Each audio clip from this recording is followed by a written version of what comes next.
Assalamualaikum warahmatullahi wabarakatuh.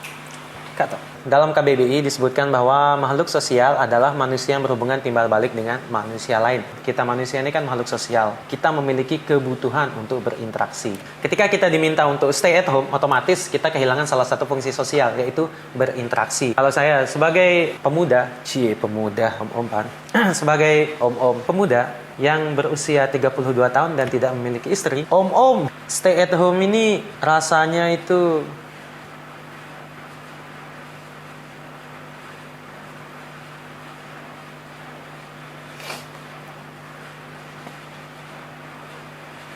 sepi.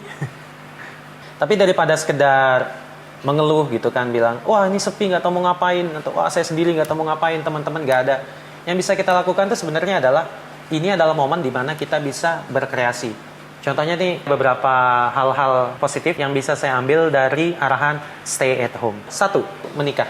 Unik ya, karena menikah di musim corona ini irit. Kita nggak perlu banyak keluar duit. Kalau sebelumnya tuh, kalau mau nikah, kita harus mikirin catering, mikirin undangan, mikirin pesta. Sekarang, justru ini adalah momen buat teman-teman yang kepingin, dari dulu ngomongnya, saya pengen nikah tuh sederhana, saya pengen nikah syar'i, saya pengen nikah tuh yang penting ada saksi, wali, penghulu, dan pengantin, selesai. Nah, ini momen kalian. Manfaatkan, karena sekarang ini kalau kalian bikin acara malah diomongin orang loh. Kalau di hari biasa kita nggak bikin acara, woi bakalan jadi bahan gosip tetangga selama 3 tahun ke depan. Tapi khusus untuk momen ini kita tuh bisa nikah tanpa biaya yang banyak. Kapan lagi guys?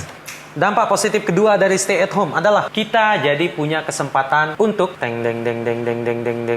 melakukan proses pemutihan. Kapan lagi nih orang dengan warna kulit yang tidak seperti opa-opa Korea memiliki kesempatan untuk diam di rumah dan meningkatkan tingkat kecerahan kulit. Cuma nih 2 minggu di rumah nggak kemana-mana, jujur aja saya nggak ngelihat perubahan yang signifikan ya. Kayaknya nggak ngaruh, ini udah bawaan hidup lah. Tapi nggak apa-apa, hitam-hitam nice.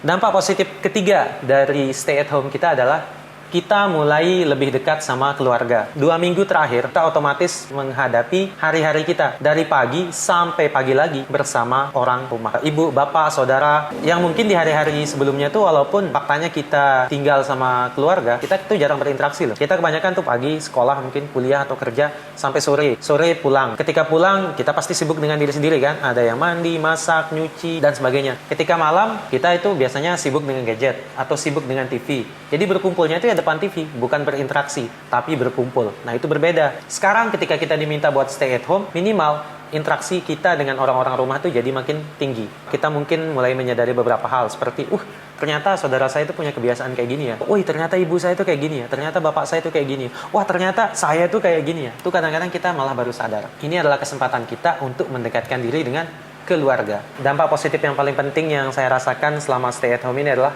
kita jadi punya kesempatan untuk lebih mengenal diri kita sendiri. Kenapa itu penting? Jujur saja, kebanyakan dari kita itu sebenarnya nggak kenal diri kita sendiri itu seperti apa. Ketika kita diminta untuk stay at home, otomatis orang yang paling sering kita jadikan fokus dalam aktivitas kita itu siapa? Diri kita sendiri. Biasanya ketika kerja, fokus kita kepada klien, customer, kepada siswa mungkin bagi pengajar, atau kepada atasan dan sebagainya. Ketika kita diminta stay at home, otomatis fokus kita tertuju pada diri kita sendiri. Di situ banyak orang yang tiba-tiba merasa sebel tanpa ada alasan yang jelas, marah-marah tanpa ada alasan yang jelas, merasa kesel tanpa ada alasan yang jelas. Tahu nggak sebabnya apa? Karena kalian untuk pertama kalinya selama 2 minggu berturut-turut belajar menghadapi diri sendiri.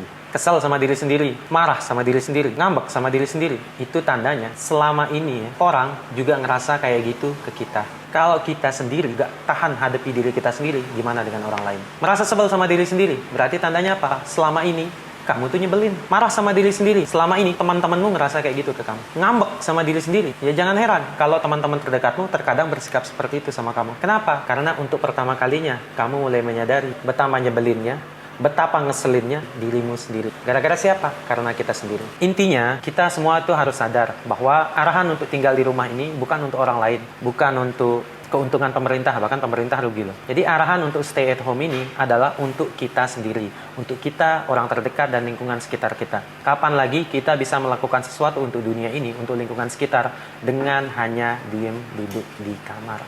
Oke, teman-teman, keep in mind that stay healthy, jangan lupa ibadah, dan pastikan diri kalian selalu bahagia. Saya Taufan Adi Ahmad. Assalamualaikum warahmatullahi wabarakatuh.